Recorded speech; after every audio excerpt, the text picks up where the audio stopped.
Assalamualaikum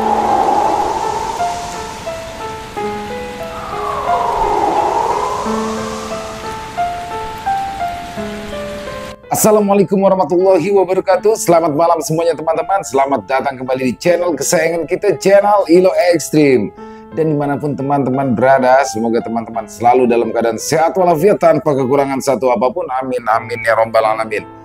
Pada kesempatan yang baik ini, kami akan membawakan satu kisah dari Sanum Nareswari. Oh, kisahnya keren banget teman-teman. Tapi sebelum kita masuk ke dalam kisahnya, buat teman-teman yang mungkin belum subscribe atau yang baru bergabung, silakan bisa diklik dulu tombol subscribe. Jangan lupa lonceng notifikasinya dinyalakan agar teman-teman selalu mendapatkan notifikasi dari konten-konten yang akan kami upload selanjutnya. Dan kami juga ingin mengucapkan terima kasih ya kepada seluruh teman-teman yang sudah selalu setia mendukung kami, yang sudah selalu hadir di setiap harinya. Karena kehadiran teman-teman kami selalu bersemangat berkarya di setiap harinya. Yuk, nggak pakai berlama-lama lagi ya, nggak pakai berbasa-basi lagi, langsung saja kita masuk ke dalam kisahnya. Buddha Horor on! Santet lewat semangkuk bubur.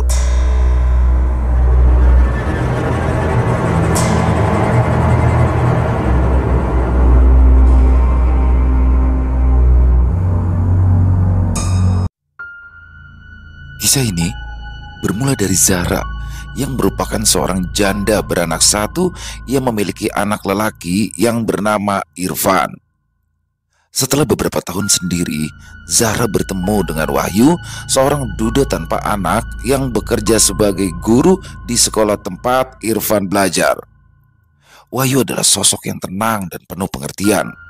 Hubungan mereka berdua pun tumbuh dari persahabatan menjadi cinta yang kuat, hingga pada akhirnya mereka memutuskan untuk menikah, memberikan Irfan sosok ayah yang baru. Pada awalnya, kehidupan mereka berjalan dengan lancar. Mereka tinggal di sebuah rumah sederhana yang nyaman di pinggiran kota. Wahyu tetap mengajar di sekolah, sementara Zahra, ia bekerja paruh waktu di sebuah toko roti. Kehidupan sehari-hari mereka penuh dengan kegiatan sederhana, seperti keluarga lain. Sarapan bersama di pagi hari, mengantar Irfan ke sekolah, dan berbincang santai di sore hari setelah pulang kerja. Namun, saat wabah pandemi melanda pada tahun 2019, semuanya berubah. Sekolah-sekolah ditutup, dan Wahyu pun harus kehilangan pekerjaannya. Pemasukan keluarga yang stabil tiba-tiba terhenti. Mereka harus segera mencari cara untuk bisa bertahan hidup. Setelah berdiskusi panjang, keduanya pun sepakat untuk pulang kampung ke kampung halaman Wahyu, di mana di sana biaya hidup lebih rendah. Selain itu, Wahyu pun juga bisa mengandalkan hasil kebun miliknya yang memang sudah lama ditinggalkan. Perjalanan pulang kampung itu penuh harapan, tetapi juga diliputi kecemasan. Mereka menaiki bus yang penuh sesak. Irfan yang sudah berusia 10 tahun duduk diam di samping Zahra, memegang erat tangan ibunya. Di luar jendela, pemandangan kota berubah menjadi daerah pedesaan yang sesekali diselingi hutan. Mereka berdua pun tiba dengan perasaan gugup di kampung halaman Wahyu. Ya, walau Wahyu mengatakan semua akan baik-baik saja, tetap saja ada rasa khawatir yang dirasakan Zahra maupun Irfan. Akhirnya cucuku datang, ujar perempuan parubaya yang rambutnya sudah berwarna putih semua. Ia memeluk Irfan tanpa merasa canggung. Bagaimana perjalanan kalian? Tanyanya hangat pada Zahra. Kalian pasti capek, ayo masuk dulu. Ibu sudah menyiapkan makan siang untuk kalian semua. Sambutan ibu mertuanya membuat perasaan Zahra menjadi lebih baik. Begitu pula Irfan yang sejak tadi digandeng nenek tirinya. Lambat laun, Zahra pun mulai bisa beradaptasi dengan kehidupan desa. Ia membantu menanam sayur dan juga memelihara ayam. Setiap pagi ia dan Wahyu bangun saat matahari terbit untuk mengurus kebun. Irfan juga ikut membantu memetik sayuran dan merawat tanaman.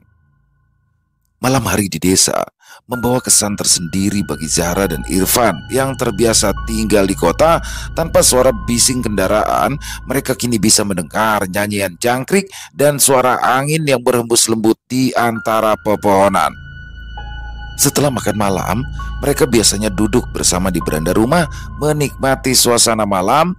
Wahyu pun sering menceritakan kisah-kisah masa kecilnya di desa, membuat Irfan dan Zahra tertawa. Akan tetapi, bukan berarti semuanya berjalan dengan mulus. Bagaimanapun juga, tantangan tetap ada. Kehilangan pekerjaan berarti kehilangan sumber penghasilan utama, sehingga mereka harus berhemat dalam segala hal. Wahyu akhirnya menanam sayuran untuk dikonsumsi sendiri, seraya berharap bisa menjual kelebihan hasil panen di pasar. Zara membuat roti dan kue untuk dijual ke tetangga, tetapi hasilnya masih kurang mencukupi. Saat malam tiba, Zara sering terjaga memikirkan masa depan keluarganya. Ia duduk di beranda sambil mencatat pengeluaran yang telah menguras sisa tabungan mereka.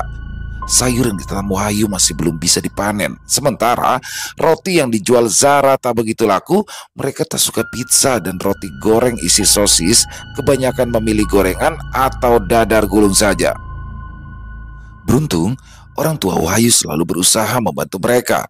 Walaupun Zahra berusaha menutupi masalah mereka, tetapi ibunda Wahyu tetap tahu keadaan anaknya yang memprihatinkan. "Sudah makan, Ra? Jangan kerja terus. Ayo, makan dulu. Ibu tadi masak sayur sop kesukaan anakmu." Ibunda Wahyu meletakkan panci yang terlihat masih berasap. "Terima kasih banyak ya, Bu," ucap Zahra lirih. Irfan tanpa malu-malu segera mendekati meja makan dan mengambil nasi.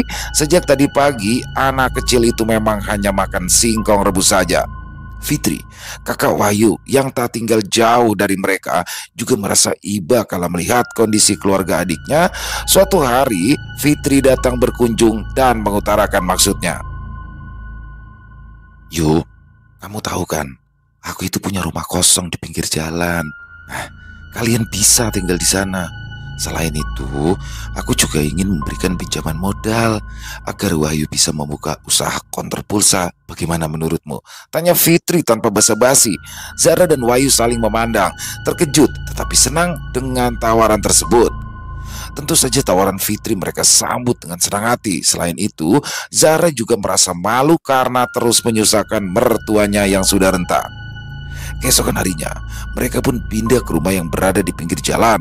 Rumah itu sederhana tapi berukuran luas, tempatnya juga strategis untuk memulai usaha.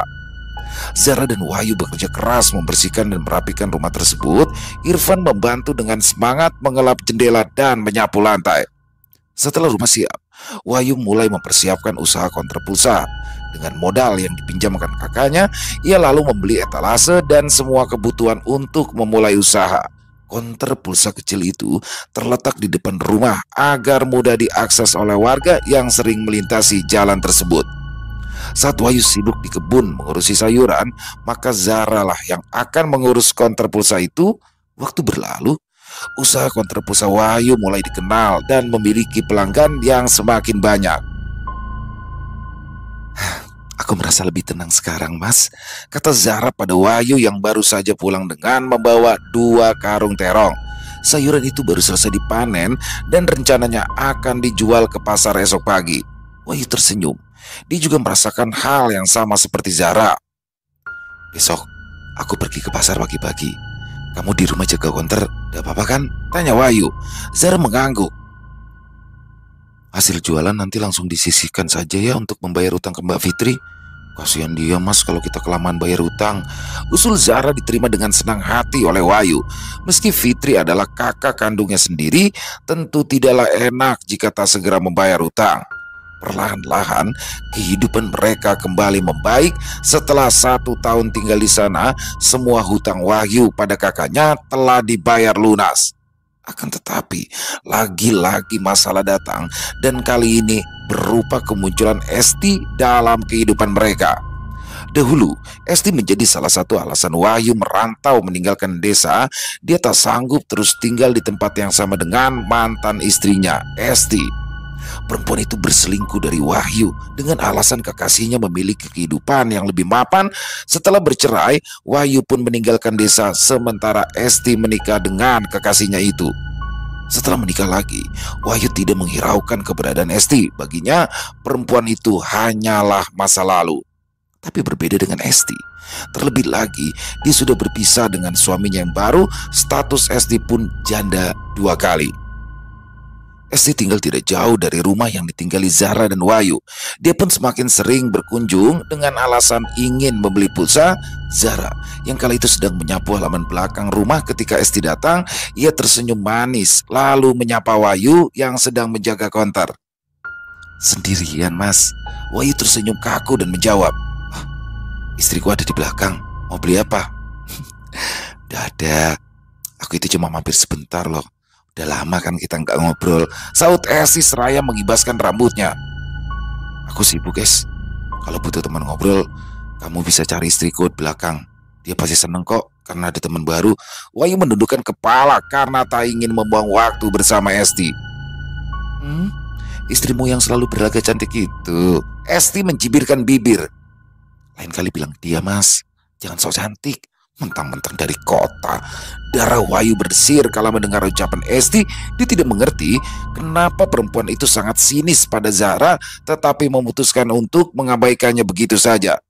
Dia tidak menceritakan kedatangan Esti pada Zara. Bagi Wahyu, Esti bukanlah hal penting yang pantas untuk dibicarakan dengan Zara. Hari-hari pun berlalu. Esti semakin sering datang menemuinya. Ia sengaja berlama-lama berbicara dengan Wahyu mengenai hal-hal sepele lalu tertawa genit. Dia bahkan selalu berhias rapi dan juga memakai minyak wangi. Wahyu sudah berusaha menjaga jarak, tetapi Esti terus mencari alasan untuk datang. Irfan yang melihat kelakuan Esti pada akhirnya tak tahan lagi. Zara sedang memasak ketika Irfan berlari masuk ke dapur. Bu, Esti ada di depan lagi," kata Irfan kesal. Telur di tangan Zara terjatuh ke lantai dan pecah beramburan. Zara menghela nafas. Ia membungkuk lalu membersihkan kotoran tersebut. Malam harinya, setelah Irfan tidur, Zara memutuskan untuk berbicara kepada Wahyu tentang kehadiran Esti. "Mas, aku ingin tanya tentang Esti," kata Zara dengan hati-hati. Wahyu menatap Zara. "Tanya apa?" "Kamu masih punya perasaan dengannya, Mas?" Wahyu tertawa. "Ada." Wajah Zara pucat pasi kala mendengar jawaban suaminya. "Jadi, Mas masih cinta sama Esti?" "Amit-amit," saut Wahyu sambil bergidik.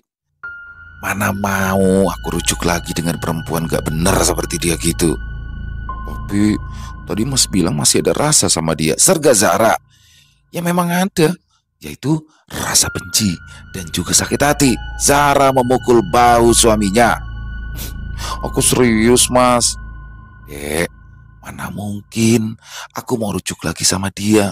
"Wis, kamu tenang aja." Wahyu lalu memeluk Zara yang tadi sempat merasa gundah. Ketika Esti datang lagi ke konter, Wahyu mengambil kesempatan untuk berbicara serius dengannya. "Esti, jujur ya, aku itu ngerasa terganggu loh karena kamu datang terus ke sini tiap hari." Esti terlihat terkejut. "Kenapa?" "Ya aku nggak mau tetangga nantinya bergosip yang tidak baik karena kamu tiap hari itu datang terus." Esti terdiam sejenak, raut wajahnya berubah. "Tetangga kita kan tidak mungkin bicara yang bukan-bukan. Aku aja, Mas. Pasti istrimu itu kan yang marah-marah. Dia cemburu kan?" "Loh, dia itu berak cemburu loh, Es." "Apa haknya? Kita itu sudah lebih dulu kenal loh, Mas. Dianya aja yang cemburunya berlebihan." Esti mengetakkan kaki ke tanah dengan kesal, lalu pulang tanpa berpamitan. Setelah itu, Esti memang jarang datang ke rumah mereka lagi. Wahyu pun sempat merasa lega karena kehidupan mereka kembali tenang. Tapi sayang, ketenangan itu hanya tak berlangsung lama. Esti memang tidak mendekati Wahyu lagi, tetapi dia beralih sasaran. Ia memilih mengakrabi Fitri yang memang masih berteman baik dengannya. Zara pun tidak mengerti kenapa tiba-tiba saja kakak iparnya itu bersikap lebih ketus. Biasanya Fitri selalu membalas sapaan dengan ramah, tapi akhir-akhir ini dia cemberut tiap kali melihat Zara. "Mbak Fitri kenapa?" bisiknya pada Wahyu saat mereka berkumpul di rumah mertuanya. "Loh, karyawan kali," celetuk Wahyu. Zara terdiam. Ia memutuskan untuk mengalah dan pergi mencuci peralatan makan kotor di dapur mertuanya.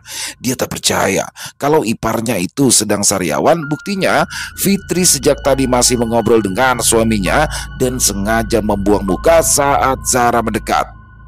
Zara menggosok semua piring kotor sambil bersenandung, lalu terpekik ketika ia merasakan kepalanya mendadak basah, rambut dan wajah Zara basah dan berbau tak enak. Busa mengalir dari sela-sela rambutnya. Enak banget kamu itu ya?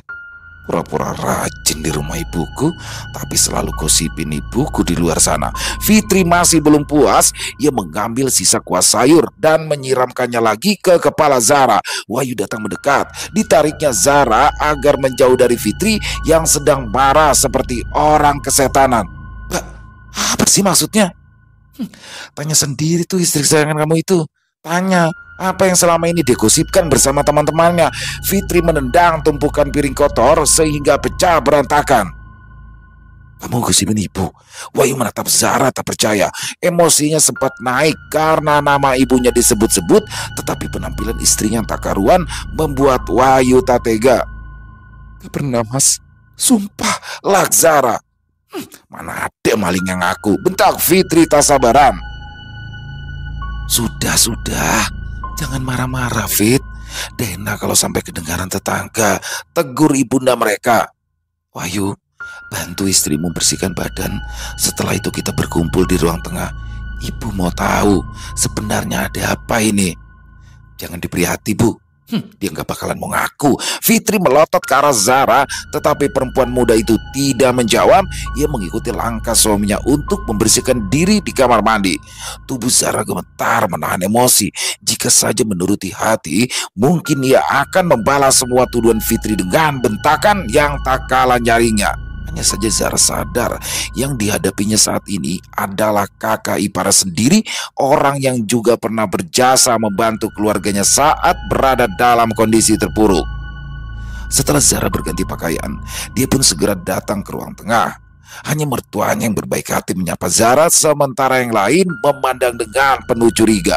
Mereka sempat berdebat panjang sampai akhirnya sampailah pada kesimpulan bahwasanya kemarahan Fitri naik karena seseorang yang mengadu padanya.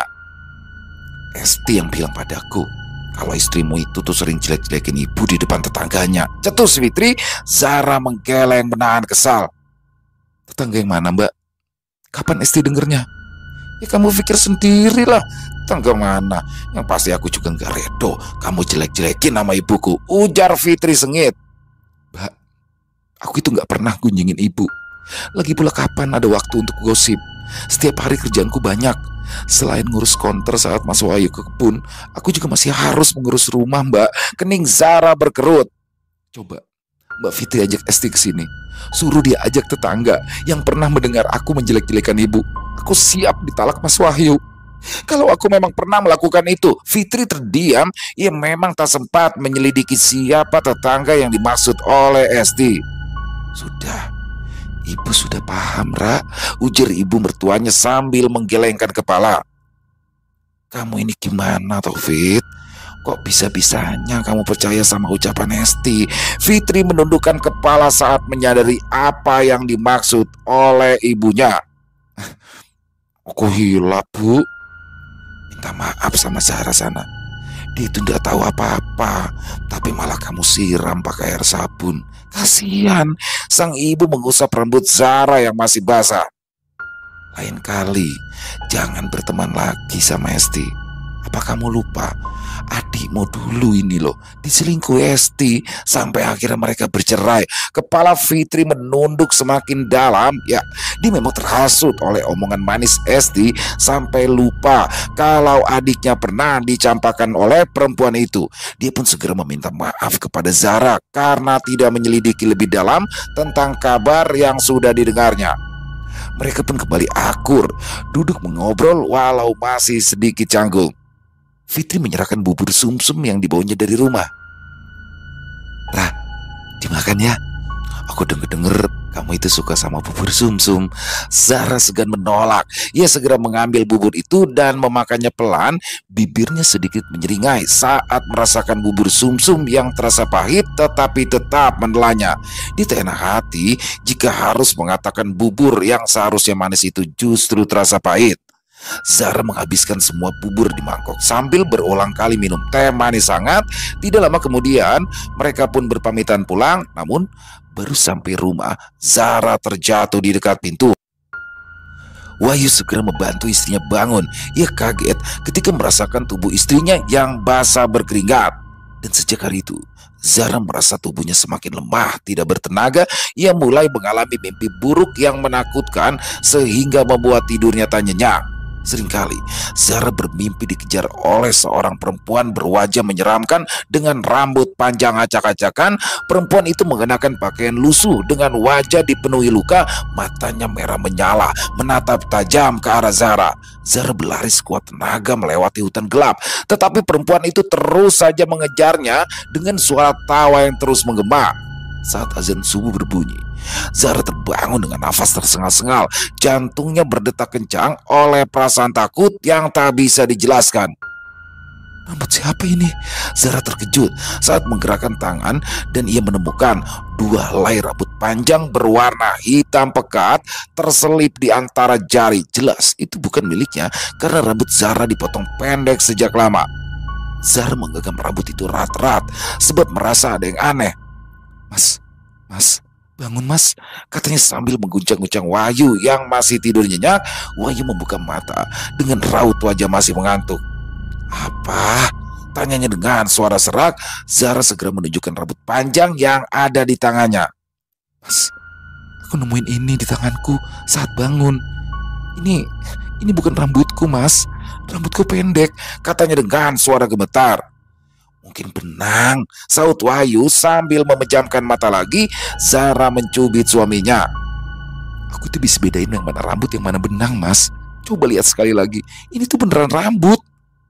Ya terus itu rambut siapa? Zara menggelengkan kepala. Aku juga gak tahu. Tapi tadi malam aku mimpi dikejar perempuan yang wajahnya menyeramkan dengan rambut panjang. Mungkin ada hubungannya mas, jawabnya dengan suara lemah. Wahyu tidak terlalu memusingkan hal itu. Ia menganggap jika Zara hanya berpikir berlebih. Akan tetapi keadaan Zara semakin hari menjadi tambah memprihatinkan. Berat badannya terus turun hingga sekarang ia kurus kering.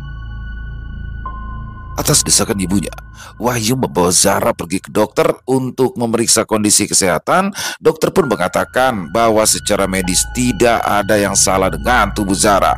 Wahyu yang mulai khawatir akhirnya memutuskan untuk membawa Zara ke rumah sakit. Dia berharap dokter dapat menemukan penyebab pasti dari penyakit yang diderita Zara. Setibanya di rumah sakit, Zara ditempatkan di sebuah kamar yang tenang di lantai atas. Wahyu selalu berada di sampingnya untuk memastikan bahwa Zara merasa aman dan nyaman. Sedangkan Irfan dititipkan pada ibunya. Anak itu tidak mengeluh saat ditinggalkan. Dia justru khawatir karena melihat Zara yang kini hanya bisa berbaring di atas ranjang. Mereka semua berharap perawatan di rumah sakit akan membuat keadaannya menjadi lebih baik. Tidak seorang pun menyangka malam pertama di sana justru menjadi awal dari rangkaian panjang mimpi buruk Zara. Wahyu sudah tertidur terlebih dahulu. Sementara Zara masih gelisah. Ia belum merasakan kantuk. Zara meletakkan handphone yang tadi dimainkannya karena mulai mengantuk. Tanpa sengaja, dari sudut matanya, dia melihat sosok menyeramkan dengan wajah pucat dan rambut panjang terurai yang menyeret kakinya saat berjalan. Sosok itu bergerak perlahan menuju tempat tidurnya, membuat Zara menggigil ketakutan. Zara mencoba memejamkan mata, berharap sosok di hadapannya segera menghilang. Akan tetapi, setiap kali ia membuka mata, sosok itu masih ada dan malah jadi tambah mendekat. Zara menggapai-gapaikan tangannya dengan gugup sehingga mengenai bahu Wahyu. Suaminya pun terperanjat kaget. "Dek, kenapa dek?" Istrinya tidak menjawab. Dia hanya menunjuk-nunjuk ke sudut ruangan. Wahyu melihat ke arah yang tunjuk Zara, tetapi ia tidak melihat apa-apa. Tenang ya dek, mungkin kamu hanya mimpi, katanya mencoba menenangkan Zara. Zara menggelengkan kepala dengan panik. Ia terus menunjuk ke arah sudut ruangan sehingga Wahyu ikut merasa panik. Ia pun terpaksa memanggil perawat yang bertugas untuk memberikan Zara obat penenang. Keesokan harinya, Zara masih merasa tidak nyaman. Setiap kali ia memandang keluar kamar, ia seakan melihat bayangan tinggi yang berjalan di lorong rumah sakit. Bayangan tersebut tidak memiliki wajah dan tampak melayang dengan gerakan lambat. Zara menjadi tambah tertekan dan sulit untuk beristirahat. Di malam berikutnya, Zara pun kembali melihat hal-hal aneh. Kali ini ia melihat deretan orang berdiri di koridor rumah sakit tanpa berbicara atau bergerak. Mereka hanya berdiri diam, menatap kosong ke dinding. Wajah mereka yang pucat dan dada yang diam tak bergerak, seolah tak menarik nafas sama sekali. Rasa takut yang datang terus-menerus membuat kondisi Zara tak kunjung membaik, bahkan jadi semakin parah. Pada akhirnya, Zara yang sudah tak mampu bertahan di rumah sakit yang penuh dengan hal-hal menakutkan ini, pada suatu pagi, saat Wahyu sedang menyuapinya sarapan, Zara berkata dengan suara lirih, "Mas, aku tidak bisa tinggal di sini lagi, Mas. Aku takut. Setiap malam selalu ada hal-hal menyeramkan. Tolong, Mas, bawa aku pulang." Wahyu terkejut kala mendengar permintaan Zara, tetapi ia bisa melihat ketakutan nyata di mata istrinya. Wahyu pun sadar bahwa berada di rumah sakit hanya akan memperparah kondisi Zara. "Sabar ya, Dek. Mas akan bicara sama dokter supaya bisa membawamu pulang," kata Wahyu dengan lembut, mencoba untuk menenangkan Zara. Wahyu pun segera menemui dokter, menjelaskan situasi dan ketakutan yang dialami istrinya. Dokter yang semula sedikit ragu akhirnya setuju untuk membiarkan Zara pulang dengan syarat mereka harus terus memantau kondisinya dengan ketat di rumahnya nanti. Sore itu, Zara dan Wahyu meninggalkan rumah sakit. Wahyu membantu Zara naik ke mobil sewaan mereka untuk memastikan bahwa istrinya merasa nyaman dalam perjalanan pulang. Zara memandang keluar jendela mobil, menikmati kelegaan besar karena bisa meninggalkan rumah sakit yang terasa menakutkan itu. Meskipun masih lemah, dia menjadi sedikit lebih tenang saat mereka mulai mendekati rumah. Setibanya di rumah, Wahyu menyiapkan kamar untuk Zara dengan hati-hati. Dia ingin memastikan Zara bisa beristirahat dengan nyaman dan tidak terganggu oleh apapun. Namun, baru beberapa menit Zara berada di rumah, gangguan kembali datang. Zara yang tengah berusaha bangun dari tempat tidur untuk mengambil air minum saat melihat sosok perempuan tengah berdiri di dekat pintu kamar. Perempuan itu tidak bergerak ataupun berbicara, hanya memandang Zara dengan tatapan tajam yang membuat darahnya membeku. Zara menggigit bibir kuat-kuat untuk memastikan bahwa yang dilihatnya itu bukanlah ilusi. Mas, ada orang di sini," panggilan dengan suara gemetar. Wahyu yang sedang berada di dapur segera berlari ke kamar. Di mana? Di mana orangnya?" tanyanya cemas. Zara menunjuk ke arah pintu. "Di sana, Mas. Tadi ada perempuan berdiri di situ." Wahyu mengelus-ngelus rambut Zara perlahan. Ia sudah tak heran lagi tiap kali Zara mengeluh jika ada orang, sementara ia tak bisa melihatnya. Hari-hari berikutnya, Zara terus mengalami kejadian serupa. Setiap kali ia sendirian di rumah, sosok perempuan asing itu kembali muncul. Perempuan itu selalu berdiri di sudut ruangan atau di dekat dinding, menatap Zara dengan mata penuh kebencian. Pada suatu siang, ketika Wahyu sedang bekerja di konter pulsa di depan rumah, Zara berusaha bangun untuk pergi ke kamar mandi ketika melihat perempuan itu lagi. Kali ini, sosok itu berdiri di dekat jendela dengan tatapan yang sama tajamnya.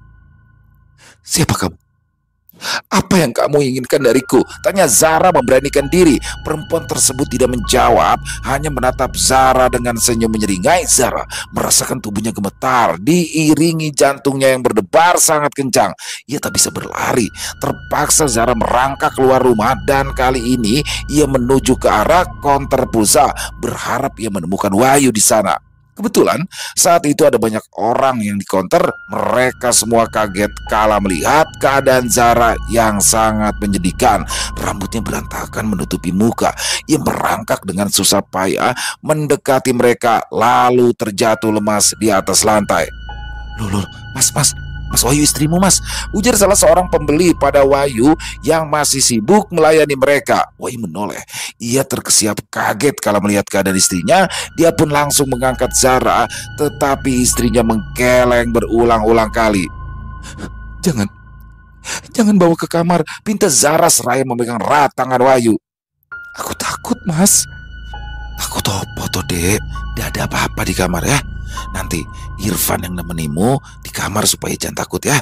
Wahyu menggendong Zara ke kamar, lalu membaringkannya perlahan di atas ranjang. Zara mencekram lengan Wahyu sambil berbisik. Dia ada di sana, Mas. Perempuan yang hanya bisa dilihat oleh Zara itu memang masih berada di sana, tersenyum menyeringai yang semakin lama bertambah lebar. Tiba-tiba sosoknya kini mulai berubah. Wajah yang tadinya pucat berubah menjadi menyeramkan, penuh dengan luka. Mata yang biasa menatap tajam kini hitam seluruhnya. Zara berteriak, "Mas, dia berubah, Mas. Dia berubah seperti dalam mimpi." Wahyu panik kalau melihat Zara yang tiba-tiba saja pingsan. "Dek, bangun, Dek. Dek, bangun!" seru Wahyu gugup sambil mengguncang-guncang tubuh Zara yang sudah tak sadarkan diri. Ibunda Wahyu yang dikabari salah seorang tetangga pun bergegas pergi ke rumah anaknya. Ia langsung masuk ke dalam kamar dan melihat keadaan menantunya dengan mata kepala sendiri. "Bawa dia ke rumah sakit yuk," perintahnya tegas. Dia pun segera menyuruh suaminya untuk mencari mobil pinjaman. Ibunda Wahyu sendiri kembali masuk ke dalam kamar dan mengambil beberapa selimut untuk menutupi tubuh menantunya yang sudah dingin kala itu. "Seharusnya jangan kamu bawa pulang dulu," gerutunya pada Wahyu. Zara itu ketakutan terus di rumah sakit loh, Bu. Dia itu tidak tahan tinggal di sana lama-lama. Wahyu mengangkat tubuh Zara karena mendengar suara mesin mobil yang kian mendekat. Dengan hati yang penuh kekhawatiran, ia menggendong Zara yang lemah dan kurus ke dalam mobil. Mereka semua duduk di kursi belakang menatap cemas ke arah Zara. Setibanya di rumah sakit, Zara langsung dibawa ke ruang gawat darurat. Semua yang mengantar diminta untuk menunggu di luar. Hati mereka terasa sangat gundah. Waktu terasa berjalan lambat.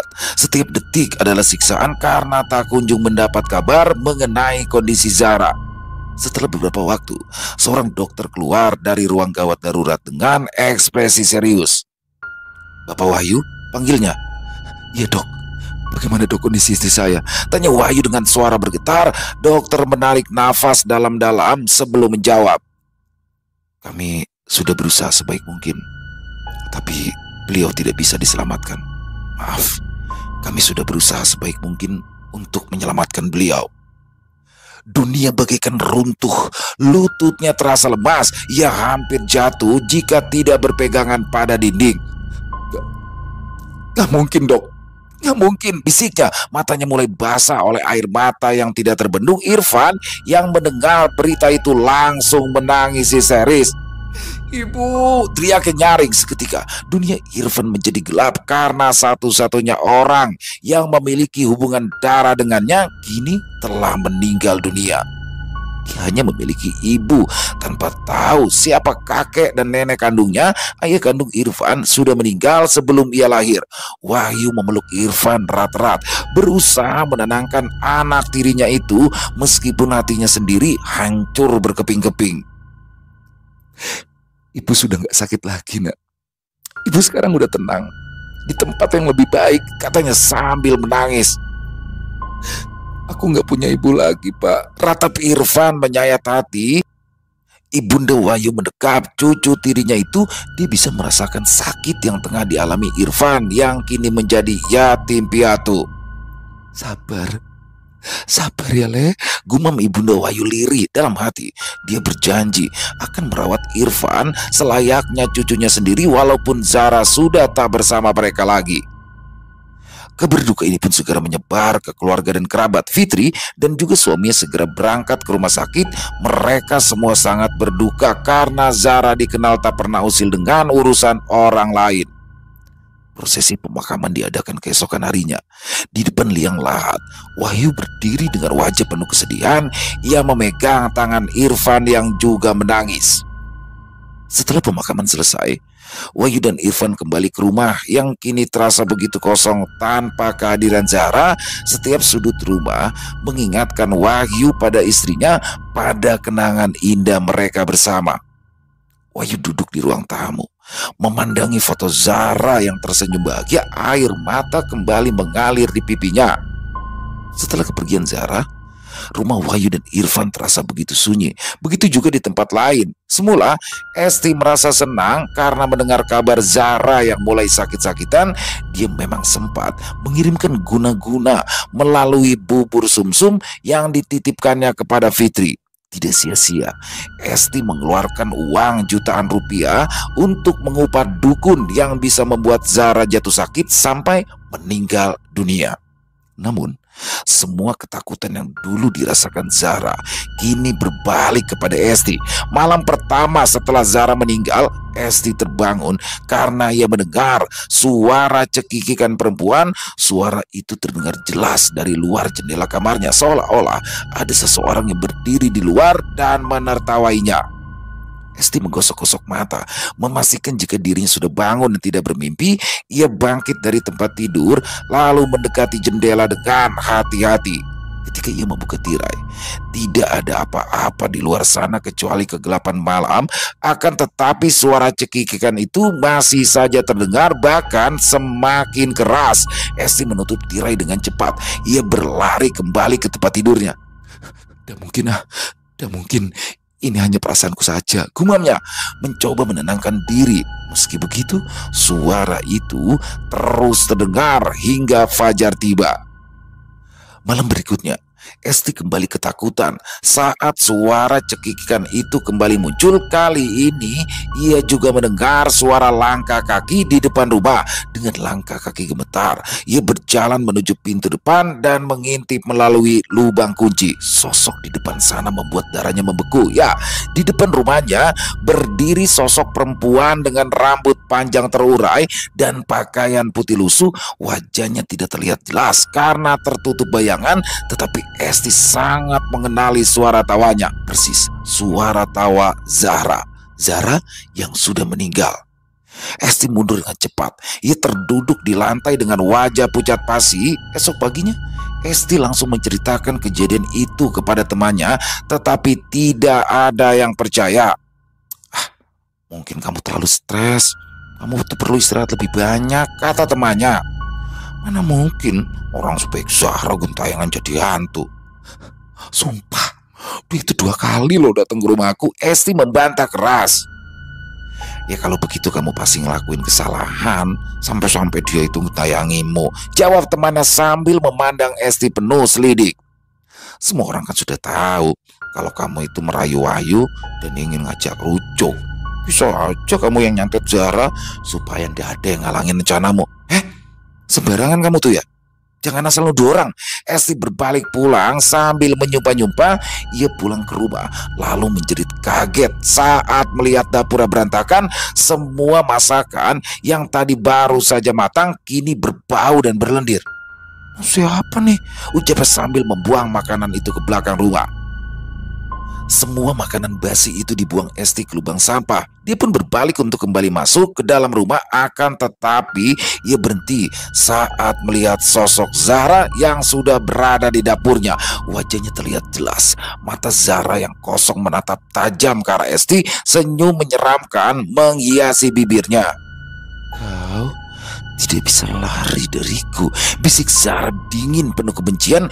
Esti menjerit ketakutan, berlari meminta tolong sehingga semua orang gempar melihatnya berlarian tanpa alas kaki. Siang bolong itu, banyak warga melihat Esti berlari seperti orang gila sambil berteriak-teriak menyuruh seseorang untuk pergi. Malang, ia berlari sambil terus menoleh ke arah belakang sehingga Esti lengah dan kakinya tergelincir karena menginjak kerikil.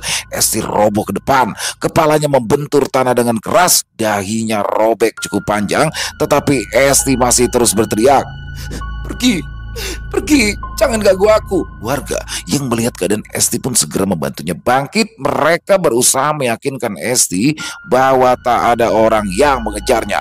Akan tetapi Esti masih memberontak. Dia bahkan menggigit orang yang berusaha menenangkannya.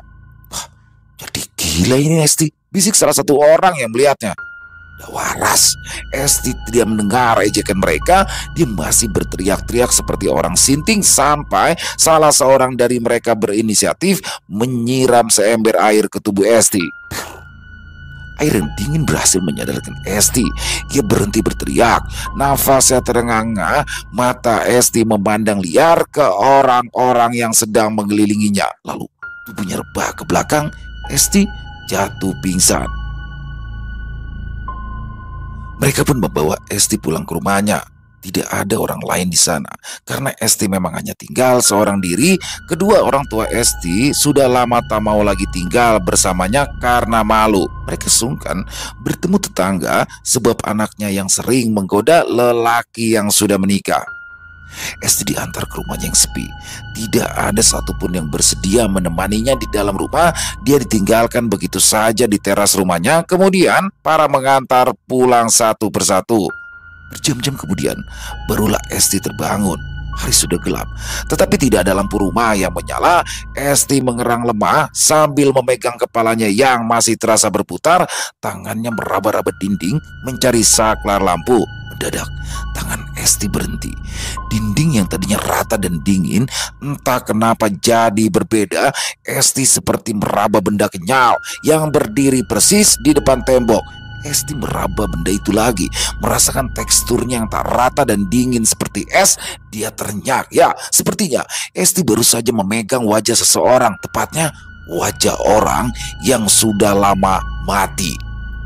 Bau busuk menempel di tangan Esti sehingga ia hampir muntah di tempat itu juga. Pikiran Esti yang kalut membuatnya tak sempat berpikir banyak lagi. Ia kembali berlari meninggalkan rumah yang gelap gulita. Esti tak berani menoleh ke arah belakang. Dia terus mempercepat langkahnya dan kali ini ia menuju ke rumah Wahyu. Wahyu sedang makan malam bersama keluarganya saat ia mendengar suara pintu digedor berulang-ulang kali. Mas Wahyu, Mas Wahyu. Loh, Esti, ujar ibunya sambil mengerutkan bibir karena tak suka, tapi dia tetap menyuruh Wahyu untuk membukakan pintu. Mau apa lagi kamu? Tanya Wahyu setelah membuka pintu, namun yang diperolehnya bukanlah jawaban.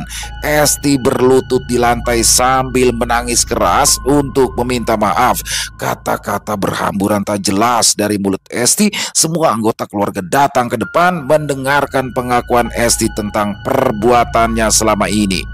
Fitri mengelus dada saat ia tahu jika bubur yang dimakan Zara berisi guna-guna dari Esti. Dia tak mengira kalau mantan istri Wahyu itu tega menyakiti Zara dengan cara yang begitu kejam. Malam itu juga orang tua Esti dipanggil. Mereka, warga, memutuskan untuk mengusir Esti pergi dari desa. Semua orang sudah tak tahan lagi melihat keberadaan Esti. Meninggal dunianya Zara menjadi puncak kemarahan mereka. Esti pun pergi dari desa. Dia mengaku salah dan menerima semua keputusan itu tanpa membantah.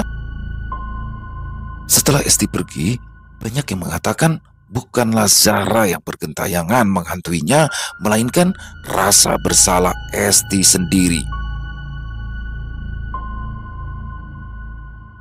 Selesai. Wow, luar biasa kisah dari Sanung Nareswari. Dan banyak sekali yang bisa kita ambil dalam kisah barusan ya. Bagaimana perjalanan hidup seorang Zahra ya. Setelah dia menjanda, memiliki anak satu, dia harus menikah dengan sosok Wahyu ya, duda tanpa anak, yang mana Wahyu di sini tuh sangat bertanggung jawab ya, sangat baik, dia sangat mencintai Zahra dan anaknya. Tapi itulah hidup. Bagaimana seorang Zahra yang baik harus difitnah, harus di apa ya, di sini yang saya sesalkan kakak iparnya ya, kakak dari Wahyu yang walaupun dia pada akhirnya mengakui, walaupun pada akhirnya dia minta maaf, tapi lewat dialah, lewat media dialah, dengan semangkuk bubur yang diberikan kepada Zahra, di situ awal mula semua petakannya. Dan ya itulah akhirnya Esti mendapatkan balasan yang setimpal, tapi ya pasti kurang greget juga ya, hanya diusir dari kampung. Dia sudah mengakui juga perbuatannya, dan semoga Zahra tenang di alam sana. Banyak sekali hikmah teman-teman yang bisa kita ambil dalam kisah barusan, dan salah satunya sih menurut saya ya itu ya, jangan terlalu mudah mendengar kata-kata atau hasutan dari orang lain, apalagi itu dari orang yang pernah menyakiti keluarga kita. Itu aduh nggak banget deh ya. Dan mari kita buang yang buruk-buruknya. Terima kasih kepada Sanung Nareswari atas kisah luar biasa, dan semoga bisa menghibur teman-teman para pecinta penikmat horor misteri, lebih khususnya lagi kepada para subscriber dari channel ILO Extreme. Dan buat teman-teman mungkin yang punya komentar lain ya, yang punya pendapat lain, bisa menuliskannya di dalam kolom komentar ataupun hanya sekedar saling menyapa, silakan. Insya Allah kami akan membalasnya satu persatu. Dan buat teman-teman mungkin yang suka dengan videonya, dengan kisahnya barusan, bisa diklik tombol like-nya, tombol jempolnya. Buat yang belum subscribe, ayo dong diklik tombol subscribe. Jangan lupa lonceng notifikasi dinyalakan agar teman-teman selalu mendapatkan notifikasi dari konten-konten yang akan kami upload di setiap harinya.